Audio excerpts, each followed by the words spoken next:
आप सभी भक्तों का मेरे YouTube चैनल राधे किशन में हार्दिक स्वागत। दिन रविवार, तारीख 7 जुलाई 2024, आषाढ़ मास। कथा अध्याय 13 और 14। जय श्री हरि विष्णु भगवान की जय। जय लक्ष्मी नारायण भगवान की जय। कंस की मृत्यु की घोषणा की गई। दैत्यों द्वारा दुखी पृथ्वी देवताओं के पास जाती है। वह उसे विष्णु के पास ले जाते हैं, जो उसे राहत देने का वादा करते हैं। कंस ने वासुदेव और देवकी को कैद कर लिया। योग निद्रा को विष्णु के निर्देश। मैत्रेय ने कहा, आपने मुझे विभिन्न राजवंशों तथा उनके उत्तराधिकारियों के लेन देन का पूरा विवरण सुनाया है। हे ऋषि, अब मैं भगवान विष्णु के उस अंश का विशेष वर्णन सुनना चाहता हूँ जो पृथ्वी पर अवतरित हुए, यदुवंश में जन्मे। साथ ही मुझे यह भी बताइए कि पृथ्वी पर भगवान के अंश के रूप में अवतरित होते हुए उन्होंने क्या क्या कर्म किए। सर, हे मैत्रेय, मैं तुमसे वह वृत्तांत कहूँगा जो तुमने पूछा है। भगवान विष्णु के एक अंश का जन्म तथा उनके कार्यों से संसार को होने वाले लाभ। वासुदेव ने पहले देवकी की पुत्री देवकी से विवाह किया, जो दिव्य सुंदरी थी। उनके विवाह के बाद भोजवंश के राजा कंस ने उनके सारथी के रूप में उनके रथ को चलाया। जब वह जा रहे थे तो आकाश में गड़गड़ाहट के समान तीव्र और गहरी आवाज़ आई और कंस को संबोधित करते हुए कहा, तुम कितने ही मूर्ख हो। जिस लड़की को तुम कार में बैठा कर ले जा रहे हो, उसकी 8वीं संतान तुम्हारी जान ले लेगी। यह सुनकर कंस ने अपनी तलवार खींच ली और देवकी को मार डालना चाहता था, किंतु वासुदेव ने बीच में आकर कहा, महान योद्धा, देवकी को मत मारो, उनके प्राण छोड़ दो और उसके द्वारा उत्पन्न प्रत्येक बालक को मैं तुम्हें सौंप दूंगा। इस वचन से प्रसन्न होकर तथा वासुदेव के चरित्र पर भरोसा करके कंस ने यह प्रयास रोक दिया। उस समय पृथ्वी अपने भार से अत्यधिक बोझिल होकर मेरु पर्वत पर चढ़कर देवताओं की सभा में गई और ब्रह्मा जी को उपस्थित करके देवता को संबोधित करते हुए करुण स्वर में अपनी सारी व्यथा सुनाई। पृथ्वी ने कहा, अग्नि सोने का जनक है, सूर्य प्रकाश की किरणों का जनक है, मेरे और सभी लोगों का जनक और मार्गदर्शक परम नारायण है, जो ब्रह्मा है, कुल देवताओं के स्वामी है, ज्येष्ठों में ज्येष्ठ है, मिनटों और घंटों वाले हैं, समय वाले हैं, यद्यपि अविवेकी और फिर भी साकार है।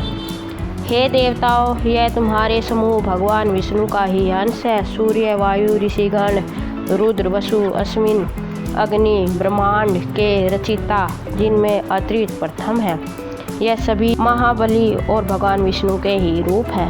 यक्ष, राक्षस, दैत्य, दुरात्माएं, सर्प, धनु की संतानें, स्वर्ग की गायिकाएं और अप्सराएं, यह सभी महाभूत भगवान विष्णु के ही रूप है। ग्रह, नक्षत्र, तारागण, अग्नि, जल, वायु में तथा प्रत्येक दृश्य वस्तु में युक्त आकाश, यह सारा ब्रह्मांड भी भगवान विष्णु से ही बना है। उस नाना रूप सत्ता के विविध रूप समुद्र की लहरों की तरह रात दिन एक दूसरे से टकराते रहते हैं और एक दूसरे का स्थान लेते हैं। इस समय अनेक राक्षस, जिनमें कालनेमी प्रमुख है, हे मुनियों के क्षेत्र पर आक्रमण कर दिया है तथा उन्हें निरंतर परेशान कर रहे हैं। महान असुर कालनेमी, जो शक्तिशाली विष्णु द्वारा मारा गया था, उग्रसेन के पुत्र कंस के रूप में पुनर्जीवित हो गया है तथा अन्य अनेक शक्तिशाली राक्षस, जिनकी गिनती में नहीं कर सकता, जैसे अरिष्ट, धेनु, केसनी, प्रबल, नरक, शुंड तथा बलि का पुत्र कुरु, बाण, राजाओं के महलों में उत्पन्न हुए हैं।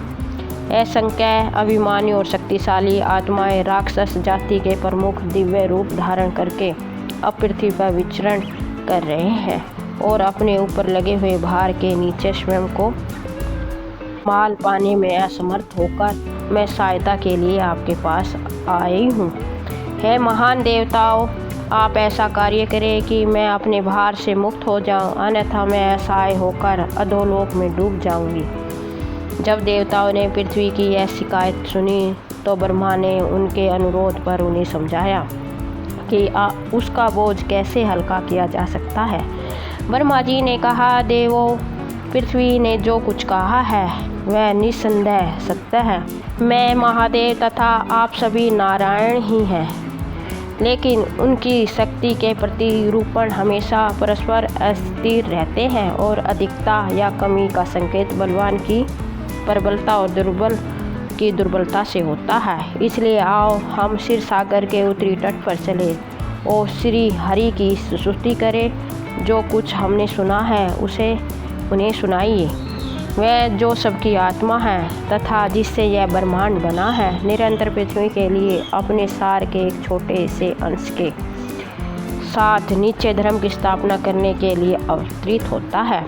तदनंतर ब्रह्मा जी देवताओं के साथ क्षीर सागर के पास गए और वहाँ उन पर मन एकाग्र करके उन गरुड़ नामक देवता की स्तुति करने लगे। ब्रह्मा ने कहा, हे तुम जो पवित्र शास्त्र से भिन्न हो, तुम्हारा दोहराया स्वभाव, दोहराया ज्ञान श्रेष्ठ और निम्न और जो दोनों का आवश्यक लक्ष्य है, जो निराकार तथा निराकार दोनों ही रूपों में दिव्यरूपी ब्रह्म है, सबसे छोटे में सबसे छोटा तथा सबसे बड़े में सबसे बड़ा सब कुछ है तथा सभी चीज़ों को जानते हैं। वह आत्मा जो भाषा है, वह आत्मा जो परम है, वह ब्रह्म है तथा जिससे ब्रह्म बना है। आप ही चारों वेद है। तुम ही आचरण, अनुष्ठान, अर्थ, छंद और खगोल शास्त्र हो। तुम ही इतिहास, परंपर, व्याकरण, धर्मशास्त्र, तर्कशास्त्र और विधि हो। तुम ही अयज्ञ हो। आप ही वह सिद्धांत है जो आत्मा, जीवन, शरीर और गुणों से संपन्न पदार्थ के बीच के अंतरों की जांच करता है और वह सिद्धांत और कुछ नहीं बल्कि आपका स्वभाव ही है जो उस में निहित और उस पर शासन करता है। तुम ही अगोचर, अवर्णनीय, अकल्पनीय हो। नाम, रंग, हाथ पैर रहित, शुद्ध, शाश्वत और अनंत हो। तुम बिना कानों के सुनते हो और बिना आँखों के देखते हो। तुम एक अनेक रूप हो। तुम बिना पैरों के चलते हो, तुम बिना हाथों के पकड़ते हो। तुम सब जानते हो लेकिन सभी तुम्हें नहीं जानते। जो मनुष्य तुम्हें सूक्ष्मतम अणु के रूप में देखता है, जो वास्तव में अस्तित्व में नहीं है, वह अज्ञान का अंत कर देता है। और जो बुद्धिमान मनुष्य परम आनंद स्वरूप तुम्हारे अतिरिक्त किसी अन्य वस्तु को नहीं मानता, उसका पुरस्कार अंतिम मुक्ति है। तुम ही सबका केंद्र हो, संसार के रक्षक हो और सभी प्राणी तुम में विद्यमान है। जो कुछ भी था, यह होगा, वह सब तुम ही हो। तुम परमाणुओं के परमाणु हो। तुम ही आत्मा हो। तुम ही आदिम प्रगति में से अलग हो। आप अग्नि के देवता के रूप में 4 रूपों में पृथ्वी को प्रकाश और उर्वरता प्रदान करते हो। आप सभी की आँख है और कई आकार धारण करते हैं और ब्रह्मांड के तीनों नेत्रों में बिना किसी बाधा के घूमते हैं। जैसे अग्नि 1 महीने पर भी अनेक प्रकार से प्रज्वलित होती है तथा अपने स्वरूप में अपरिवर्तनीय होने पर भी अनेक प्रकार से परिवर्तित होती है, उसी प्रकार से हे प्रभु, आप जो एक सर्वव्यापी स्वरूप है, समस्त पर्यटनों को अपने ऊपर ले लेते हैं। आप ही एक परम सत्ता है।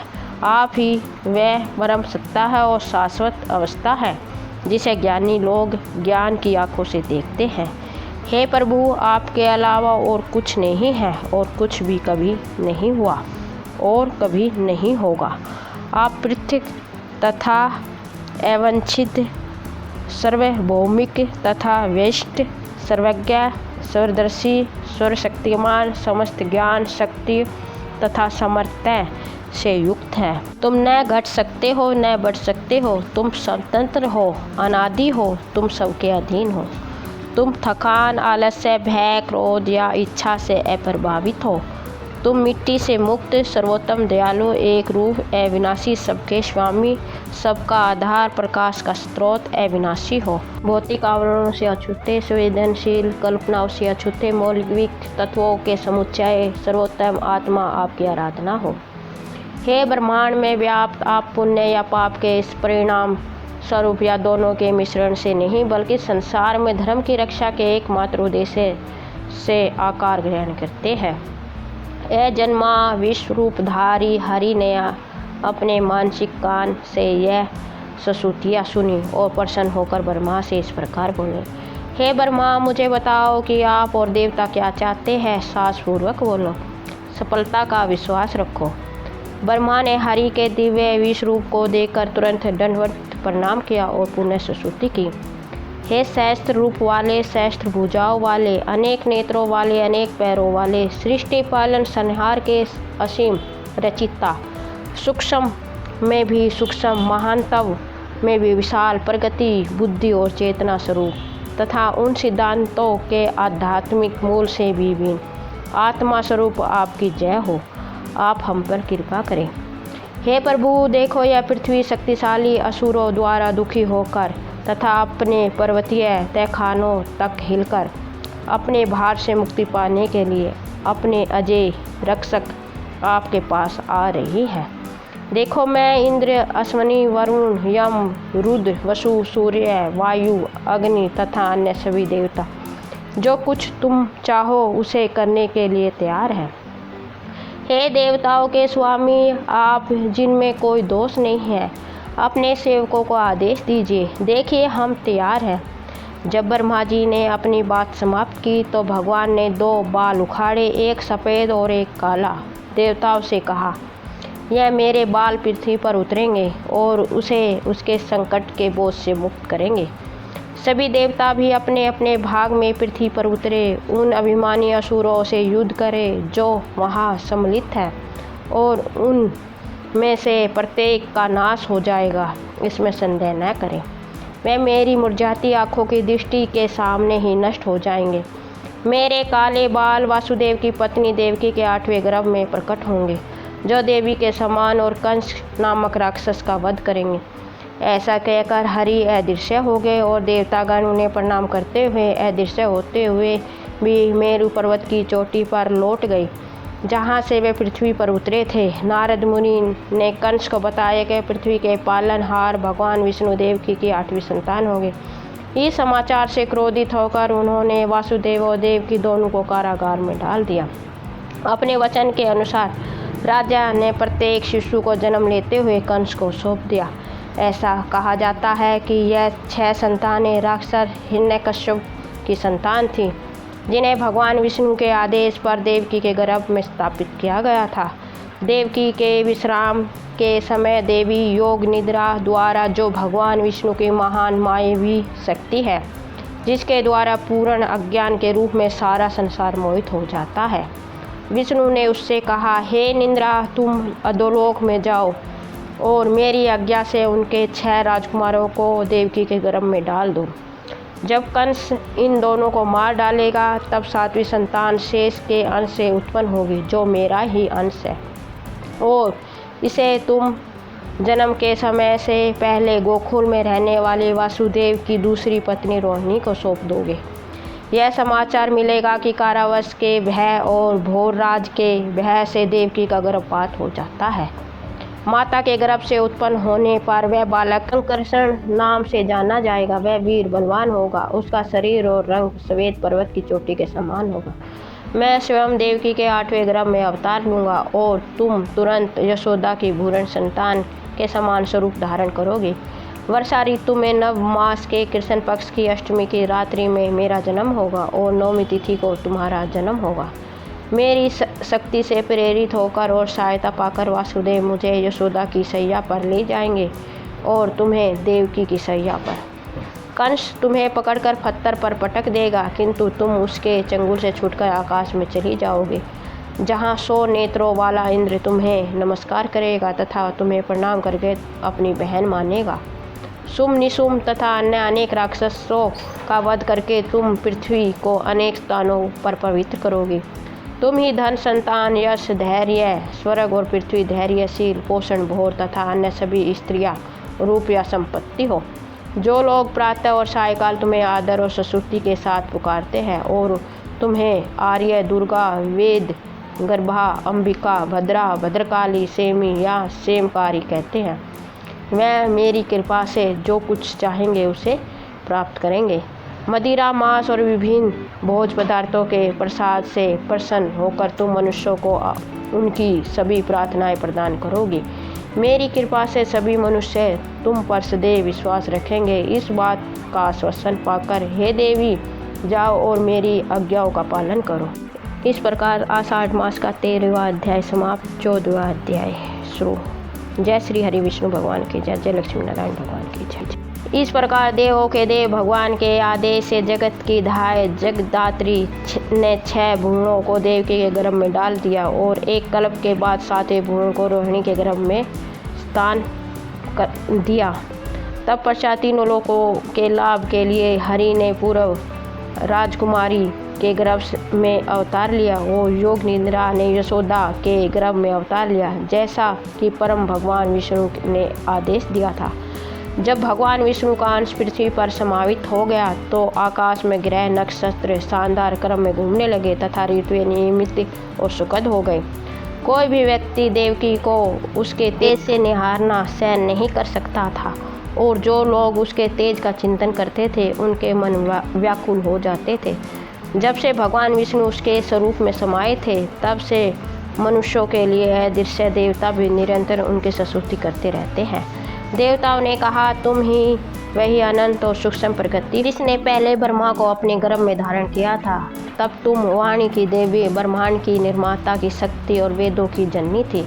हे सनातन सत्ता, तुम ही अपने तत्व में समस्त सृजित वस्तुओं का सार समावित करते हुए सृष्टि के समान थे।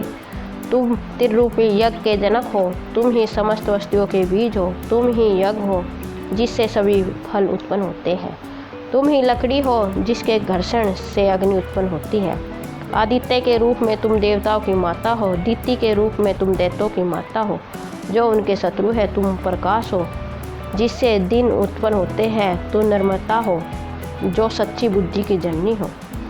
तुम राजसी नीति हो, व्यवस्था की जननी हो, तुम विनय हो, स्नेह की जननी हो, तुम कामना हो जिससे प्रेम उत्पन्न होता है, तुम संतोष हो जिससे त्याग उत्पन्न होता है, तुम बुद्धि हो जो ज्ञान की जननी हो, तू धैर्य है, साहस की जननी है, तू ही स्वर्ग है और तेरे बच्चे तारे हैं और जो कुछ भी अस्तित्व में है वह तुझसे ही निकलता है।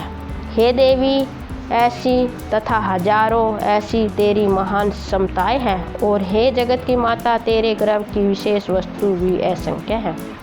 पूरी पृथ्वी महासागरों, नदियों, महाद्वीपों, शहरों, गांवों, बस्तियों और कस्बों से सुजित है। सभी आग, पानी, हवाएं, सितारे, क्षुद्र ग्रह और ग्रह, देवताओं के विविध रथों से भरा आकाश और आकाश जो सभी पदार्थों के लिए स्थान प्रदान करता है। पृथ्वी, आकाश और स्वर्ग के विभिन्न क्षेत्र, ऋषियों, मुनियों, तपस्वियों और ब्रह्मा का पूरा अंड जिसमें देवताओं, दानवों, आत्माओं, नाग देवताओं, पिशाचों, राक्षसों, भूतों और पिशाचों की पूरी आबादी शामिल है। मनुष्य, पशु तथा सभी प्राणी जो उन भगवान में समाहित है, जो उनके सनातन स्वामी हैं तथा जो सबकी समझ के विषय है, जिनका वास्तविक रूप, स्वभाव, नाम तथा आयाम मनुष्य की समझ से परे है, वह अब उन भगवान के साथ तुम्हारे भीतर स्थित है। तुम सवा हो, तुम सुधा हो, तुम ज्ञान, अमृत, प्रकाश और स्वर्ग हो। आप संसार की रक्षा के लिए पृथ्वी पर अवतरित हुए हैं। हे देवी, हम पर दया करो और संसार का कल्याण करो। उस देवता को धारण करने में गर्व महसूस करो जिसके द्वारा ब्रह्मांड का पालन पोषण होता है। इस प्रकार आषाढ़ मास का 14वां अध्याय समाप्त। आगे की कथा अगले अध्याय में। जय श्री हरि विष्णु भगवान की जय। आपको मेरा वीडियो कैसा लगा कमेंट बॉक्स में अवश्य बताएं। मेरे वीडियो को लाइक, शेयर और चैनल को सब्सक्राइब करें। धन्यवाद। जय श्री हरि विष्णु भगवान की जय। जय लक्ष्मी नारायण भगवान की जय।